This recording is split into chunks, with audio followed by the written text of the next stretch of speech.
হ্যাঁ, এটা ঠিক যে কেকেআর নিজের লাস্ট ম্যাচটা দিল্লি ক্যাপিটালস জিতেছে, এখনো প্লে অফের রেসে ভেন্টিলেশনে আছে, 4টে ম্যাচের মধ্যে 4টেই জিততে হবে, 2টো ঘরে 2টো বাইরে।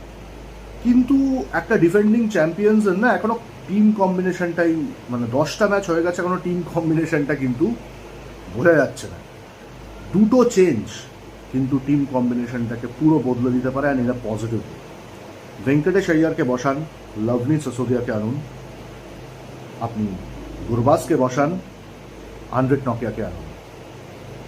আমি জানি গুরবাজ রান পেয়েছে, কিন্তু আপনি দেখুন টিমটা চিন্তা করে দেখুন, যদি এই দুটো চেঞ্জ হয়ে যায়, আপনার ওপেনার তো ফিক্সড আছেই একটা, সুনীল নারিন।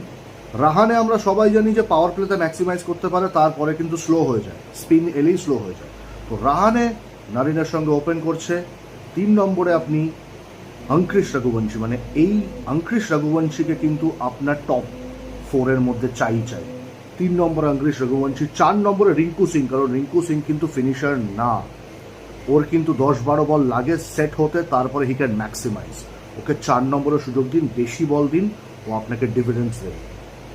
5 নম্বরে আপনি লভনীত সিসোদিয়াকে রাখুন, 6 নম্বরে রাসেল, 7 নম্বরে অফকোর্স রভম্যান পাওয়েল, 8 নম্বরে অনুকূল রয়, 9 নম্বরে বৈভব অরোরা, 10 নম্বরে বরুণ চক্রবর্তী, আর 11 নম্বরে আন্দ্রে নকিয়া। হ্যাঁ, আমি হর্ষিত রানাকে বাদ দিলাম, তার কারণ হচ্ছে হর্ষিত রানা আপনি যদি দেখে থাকেন, is going for runs and a lot of runs. মানে লাস্ট ম্যাচটা কিন্তু ক্লোজ, ওই 15 রানে যে আমরা জিতেছি তার অনেকটা কৃতিত্ব হর্ষিত রানা। 4 ওভারে অলমোস্ট হাফ সেঞ্চুরি, থেকে 1 রান কম দিয়েছে। হর্ষিত রানার ইকোনমি কিন্তু more than 11 or maybe even 12 এই season. So 2 changes can completely change the side.